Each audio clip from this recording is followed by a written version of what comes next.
Ondas Literárias, o canal para quem quer um bom audiolivro. A Aventura da Hóspede Velada.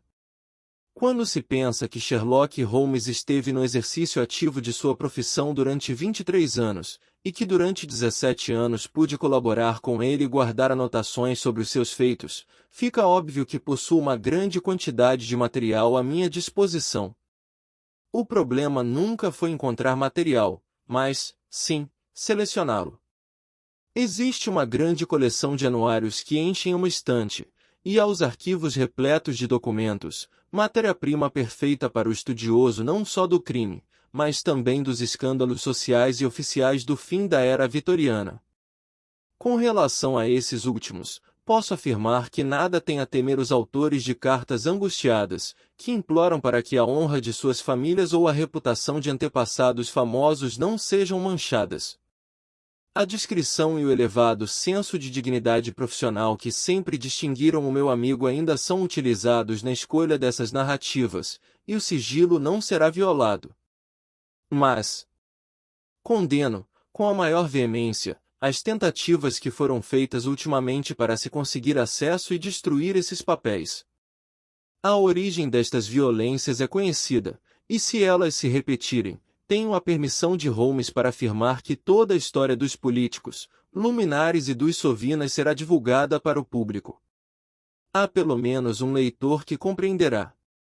Não é sensato supor que cada um desses casos tenha dado a Holmes a oportunidade de demonstrar aqueles dotes raros de instinto e observação que tenho procurado revelar nestas narrativas.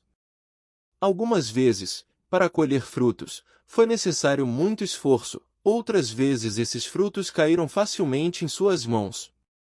Mas quase sempre as mais terríveis tragédias humanas estavam envolvidas nesses casos que lhe deram as menores oportunidades pessoais, e é um destes casos que agora quero registrar. Ao relatá-lo, fiz uma pequena troca de nome e lugar, mas os fatos ocorreram do modo como serão expostos a seguir. Uma manhã, no final de 1896, recebi um bilhete apressado de Holmes pedindo a minha presença. Quando cheguei, encontrei-o sentado numa sala cheia de fumaça, e, na cadeira, diante dele, estava uma mulher de idade madura e ar maternal, rechonchuda e bonita, tipo de estalajadeira. Esta é a Sra. Merrilov, de South Bristol, disse meu amigo com um aceno de mão. A Sra. Merrilov não faz objeção ao fumo, Watson, se você quiser se entregar aos seus hábitos imundos. A Sra. Merrilov tem uma história interessante para contar, que talvez resulte em novos acontecimentos em que a sua presença pode ser útil. O que eu puder fazer? A senhora deve compreender que se eu for ao encontro da Sra. Ronder, preferiria ter uma testemunha. A senhora fará com que ela entenda isto antes da nossa chegada. Deus o abençoe, Sr. Holmes, disse a nossa visitante. Ela está tão ansiosa para vê-lo que o senhor poderia levar toda a paróquia atrás. Então iremos no início da tarde. Vejamos, antes de partir, se os fatos estão corretos. Se recordarmos os fatos, será mais fácil para o Dr. Watson entender a situação. A senhora afirma que a Sra. Ronder é sua inquilina há 7 anos e que só viu o rosto dela uma vez. E por Deus, eu gostaria de não ter visto, disse a Sra. Merrilov. Ele estava, pelo que entendi, terrivelmente mutilado. Bem, Sr. Holmes, o senhor dificilmente diria que aquilo era um rosto. Era esse o aspecto dele. Nosso leiteiro, espreitando uma vez pela janela superior, viu-a de relance e deixou cair a lata e o leite no jardim da frente. Este é o tipo de rosto dela. Quando a vi, apareci quando ela estava desprevenida, cobriu-se rapidamente e depois disse, agora, Sra. Merrilov, finalmente a senhora sabe por que nunca suspendo o véu. A senhora sabe algo a respeito da história dela? Absolutamente nada. Ela lhe deu referências quando veio? Não, senhor, mas ofereceu pagamento em dinheiro vivo, muito dinheiro. 1/4 do aluguel adiantado ali na mesa e nenhuma discussão a respeito das condições. Hoje em dia, uma pobre mulher como eu não pode se dar ao luxo de recusar uma oportunidade dessa.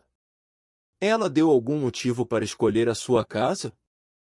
A minha casa fica bem afastada da estrada e é mais isolada do que a maioria. E também só aceito um hóspede e não tenho família.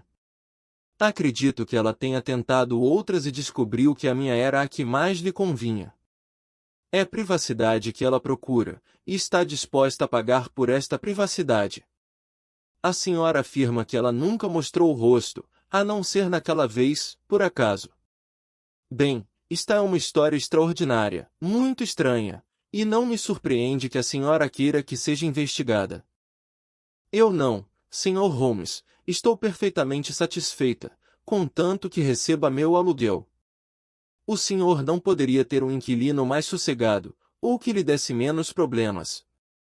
Então, o que fez o assunto vir à tona? A saúde dela, Sr. Holmes. Ela parece estar definhando. E há alguma coisa terrível em sua mente. Assassino, ela grita. Assassino! E uma vez a ouvi gritar, sua fera cruel. Monstro! Foi durante a noite, e esses gritos ressoavam pela casa e me davam arrepios. De modo que fui vê-la de manhã. Senhora Ronder, eu disse, se a senhora tem alguma coisa que está perturbando seu espírito, há o clero, e há a polícia. A senhora pode conseguir ajuda com um dos dois. Pelo amor de Deus, a polícia não, ela disse, e o clero não pode mudar o passado. Mesmo assim, ela disse, meu espírito ficaria aliviado se antes de eu morrer alguém soubesse da verdade. Bem, falei, se a senhora não quer nem o clero nem a polícia, há esse detetive a respeito do qual nós lemos, com seu perdão, Sr. Holmes. E ela gostou da sugestão. Esse é o homem, ela disse. Eu me pergunto por que não pensei nisso antes. Traga-o aqui, Sra. Merrilo, e se ele não quiser vir, diga-lhe que sou a mulher de Ronder, produtor do Show de Feras. Diga isso, e dê-lhe o nome Abas Parva. Aqui está como ela o escreveu, Abas Parva. Isto trará aqui, se ele é o homem que penso que seja. E o fará, realmente, comentou Holmes. Muito bem, Sra. Merrilo. Eu gostaria de ter uma conversa particular com o Dr. Watson. Esta conversa nos manterá ocupados até a hora do almoço. Mais ou menos às 3 da tarde, a senhora pode nos esperar em sua casa, em Bristol. Nossa visitante mal havia saído gingando da sala, nenhum outro verbo pode descrever o modo de caminhar da Sra. Merrilo, e Sherlock Holmes atirou-se, com impetuosa energia, sobre a pilha de literatura barata que estava no canto. Durante alguns minutos ouviu o ruído de folhas sendo viradas e depois, com um grunhido de satisfação, ele descobriu o que procurava. Ficou tão excitado que não se levantou, mas ficou sentado no chão como um estranho Buda, com as pernas cruzadas, os imensos livros em volta, e um deles aberto sobre os joelhos. Na ocasião o caso me preocupou, Watson. Aqui estão as minhas anotações na margem para provar isso. Confesso que não pude fazer nada em relação a esse caso.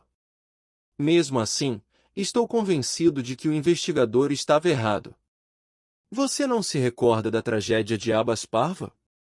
Não. No entanto, você estava comigo na ocasião. Mas, certamente, minha própria impressão foi muito superficial, porque não havia motivo para prosseguir, e nenhuma das partes havia contratado meus serviços. Você gostaria de ler os jornais? Você não poderia contar-me os detalhes? Isto é fácil. Você provavelmente vai se lembrar enquanto falo. Ronder, naturalmente, era um nome muito conhecido. Era o rival de Von Vel e de Sanger, um dos maiores diretores de espetáculo de sua época. Mas há provas de que ele começou a beber, e que na ocasião da tragédia ele e o seu espetáculo estavam em decadência. A caravana havia parado em Abas Parva, pequena aldeia em Berkshire, quando ocorreu a tragédia.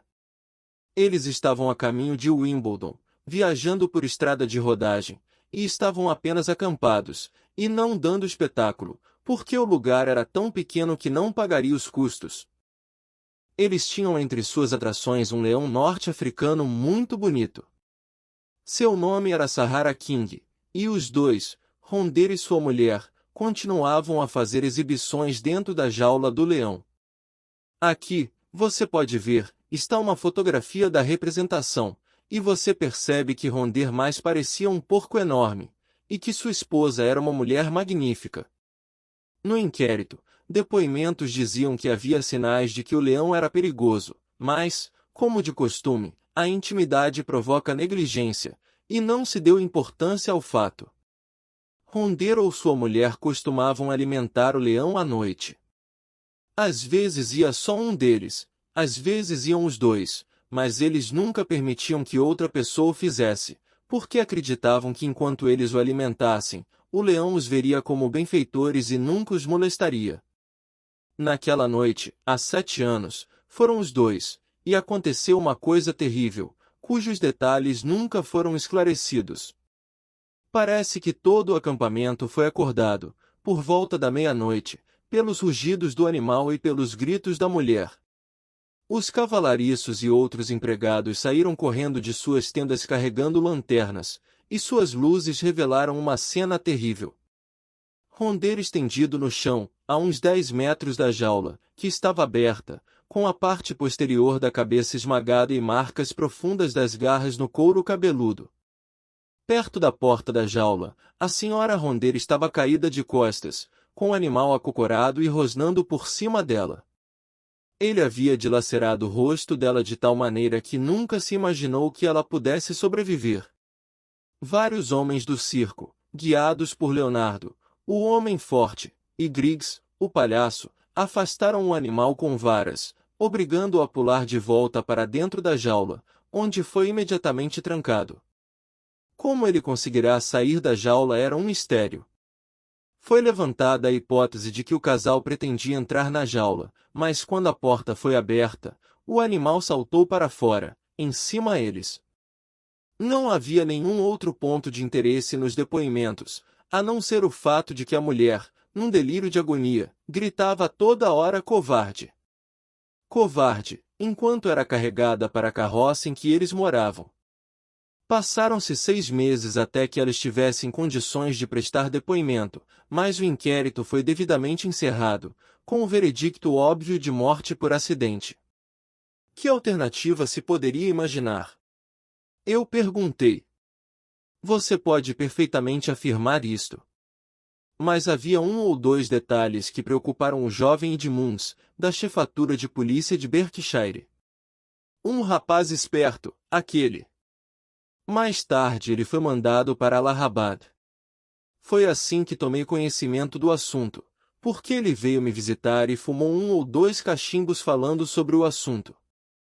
Um homem magro, de cabelos louros. Exatamente. Eu tinha certeza de que você logo acharia a pista. Mas com que ele estava preocupado? Bem, nós dois estávamos preocupados. Foi tão incrivelmente difícil reconstituir a coisa. Olhe para isto do ponto de vista do leão. Ele é solto. O que é que ele faz? Ele dá meia dúzia de saltos para frente, o que o leva até Ronder. Ronder vira-se para fugir, as marcas das garras estavam na parte posterior da cabeça, mas o leão o derruba. Depois, em vez de continuar a saltar e fugir, ele volta até a mulher que estava perto da jaula, derruba-a e come o seu rosto. Mas aqueles gritos dela pareciam significar que seu marido, de algum modo, a desapontara.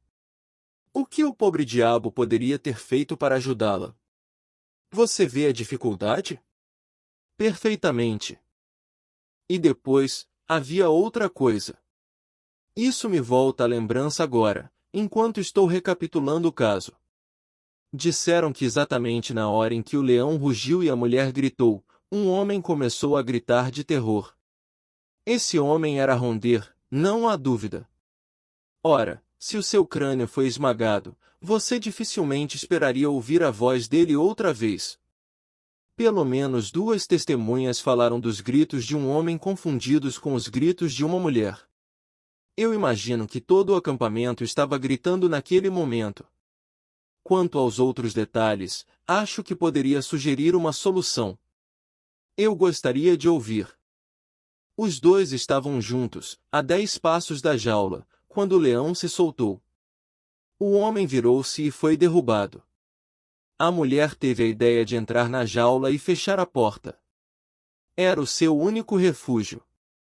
Ela tentou, e justamente quando alcançou a jaula, o animal saltou atrás dela e a derrubou.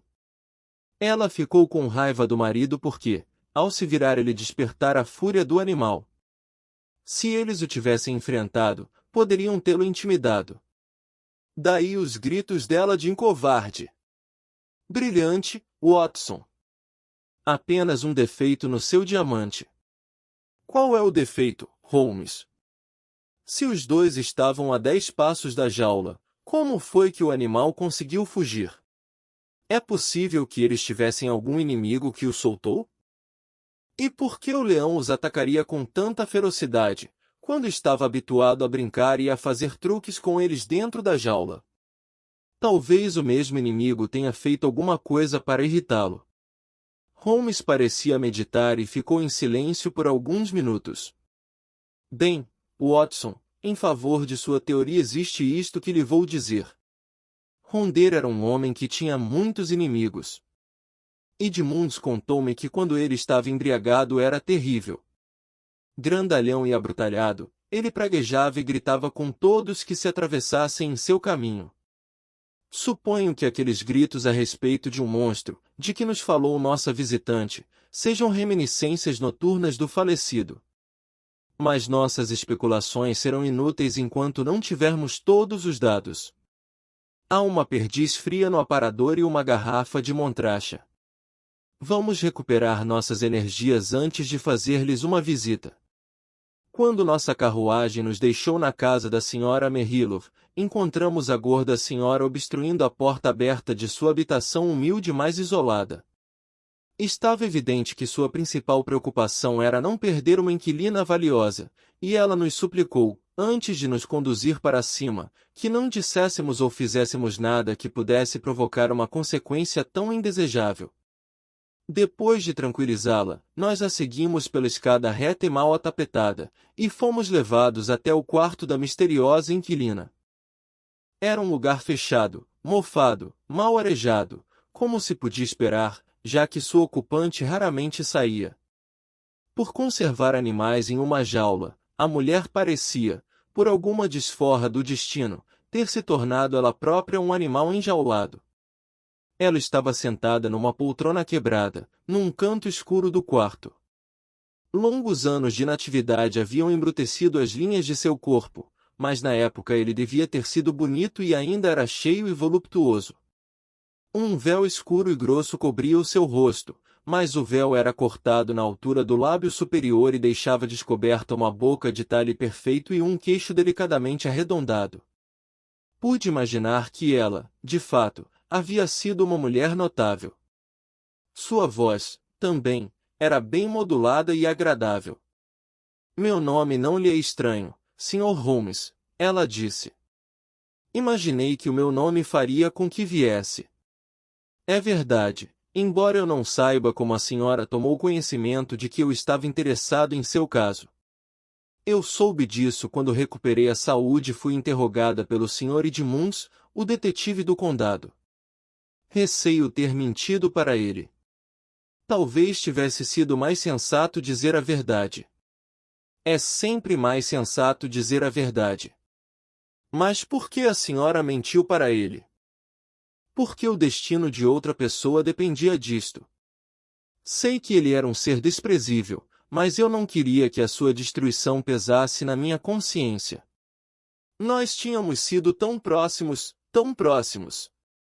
Mas este obstáculo foi removido? Sim, senhor. A pessoa a quem me referi está morta.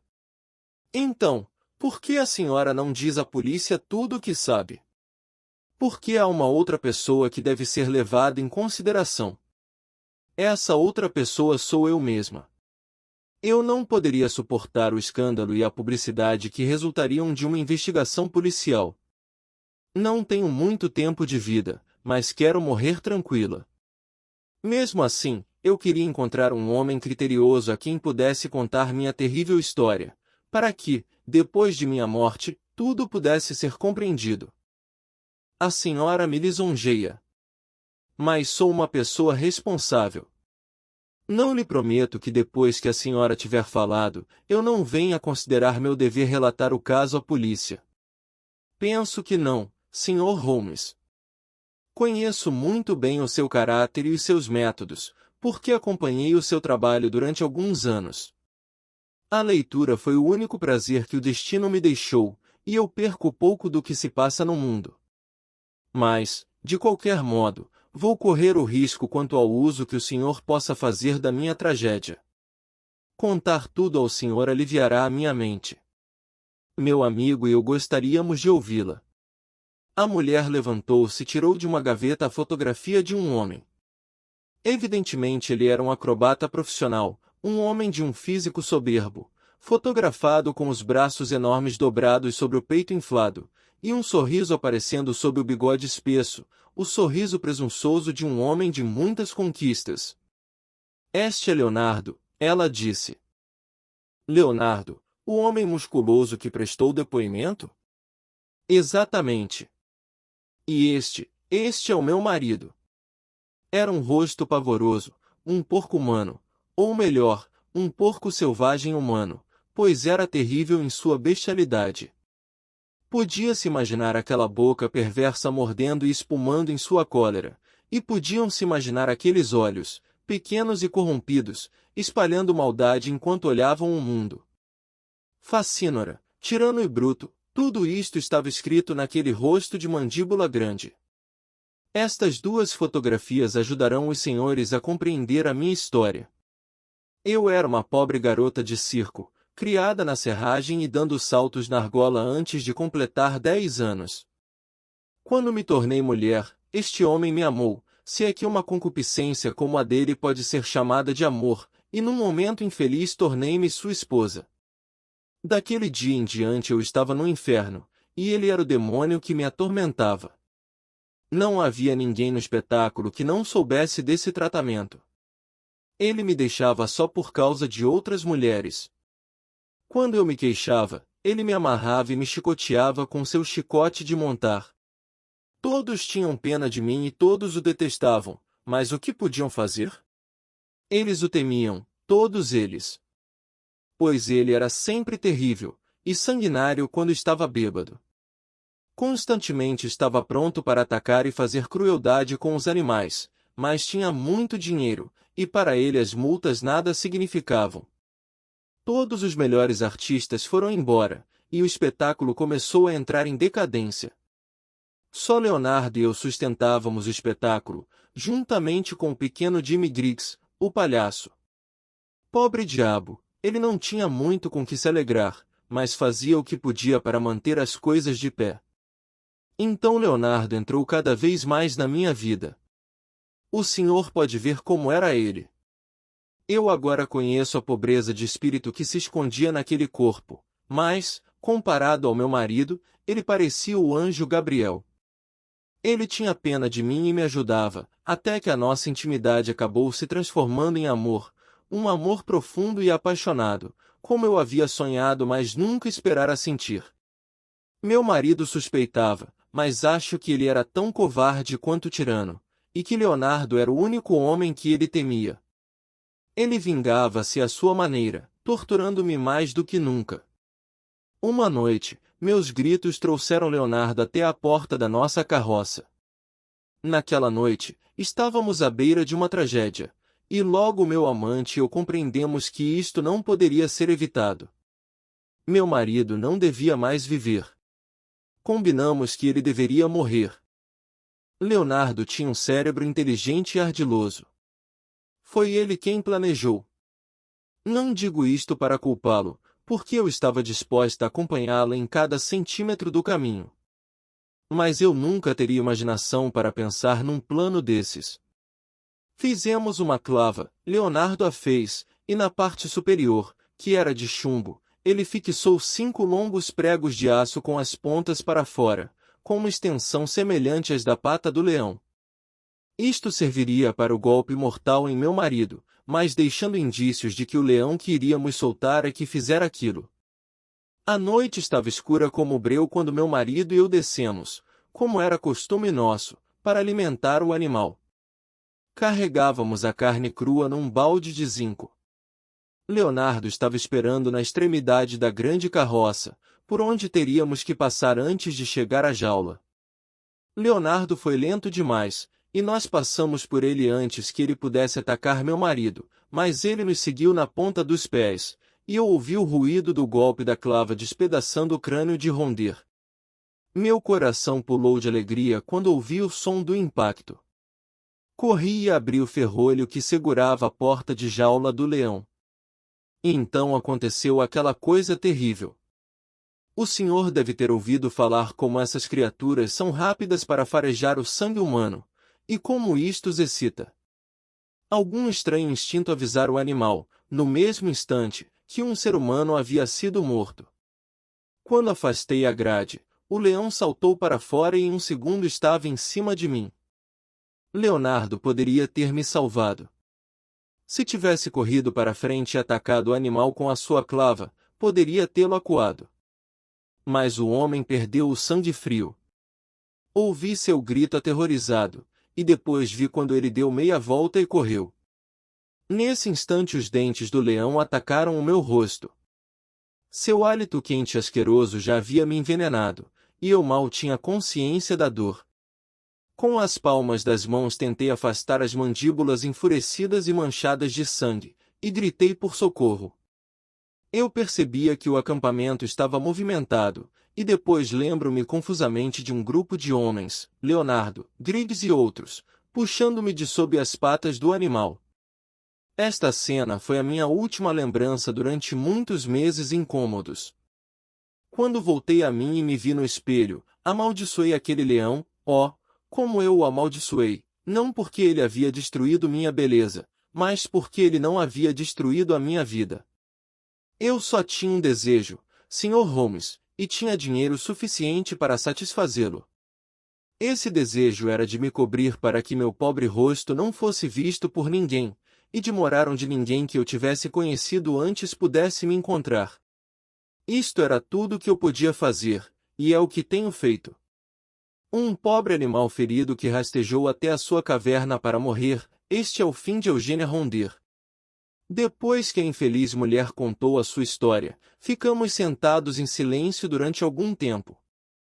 Depois Holmes estendeu seu braço longo e afagou-lhe a mão com uma demonstração de compaixão como eu raramente vira antes. "Pobre menina!" ele disse. "Pobre menina! Os caminhos do destino são realmente difíceis de entender. Se não houver alguma compensação no futuro, então o mundo é uma brincadeira cruel." Mas o que aconteceu com esse Leonardo? Eu nunca mais o vi nem ouvi nada a respeito dele. Talvez eu estivesse errada por sentir tanta amargura contra ele. Ele poderia logo ter se namorado de uma daquelas excêntricas com as quais nós viajávamos pelo país, no lugar daquilo que o leão havia deixado. Mas não é tão fácil acabar com o amor de uma mulher. Ele havia me deixado sob as garras do animal, ele me abandonou quando eu precisava dele, e mesmo assim eu não conseguia convencer-me a levá-lo à forca. Quanto a mim, eu não me preocupava com o que me aconteceria. O que poderia ser mais terrível do que a minha vida atual? Mas coloquei-me entre Leonardo e o seu destino. E ele está morto? Afogou-se no mês passado, quando tomava banho perto de Margate. Vi a sua morte no jornal. E o que ele fez com a clava de 5 garras, que é a parte mais estranha e engenhosa de toda a sua história? Não sei, Sr. Holmes. Perto do acampamento há uma mina de cal com um lago verde e profundo em sua base. Talvez nas profundezas daquele lago. Bem, isto agora não tem importância. O caso está encerrado. Tínhamos nos levantado para partir, mas alguma coisa na voz da mulher chamou a atenção de Holmes. Ele se virou rapidamente para ela. A sua vida não lhe pertence, ele disse. Fique com as mãos afastadas de si mesma. Que utilidade tem a minha vida para alguém? Como a senhora pode afirmar isso? O exemplo de um sofrimento paciente é, por si só, a mais preciosa de todas as lições que se poderia dar a um mundo impaciente. A resposta da mulher foi terrível. Ela ergueu o véu e aproximou-se da luz. Eu gostaria de saber se o senhor suportaria isto, ela disse. Foi horrível. Não há palavras que possam descrever o contorno de um rosto quando o próprio rosto já não existe. Dois lindos olhos castanhos cheios de vivacidade que exibiam tristeza em meio àquela espantosa ruína tornavam a visão ainda mais horrível. Holmes ergueu a mão num gesto de piedade e protesto, e juntos saímos do quarto. 2 dias depois, quando fui visitar meu amigo, ele apontou com certo orgulho para uma pequena garrafa azul sobre a lareira. Peguei a garrafa. Havia um rótulo vermelho em que estava escrito veneno. Quando abri a garrafa, senti um agradável cheiro de amêndoa. Ácido prússico? Perguntei. Exatamente. Veio pelo correio. Mando-lhe minha tentação. Seguirei o seu conselho. Era essa a mensagem. Eu acho, Watson, que podemos adivinhar o nome da mulher corajosa que nos enviou isto. Obrigado por assistir. Se esse conteúdo lhe foi útil, deixe um like, se inscreva no canal e que Deus te abençoe.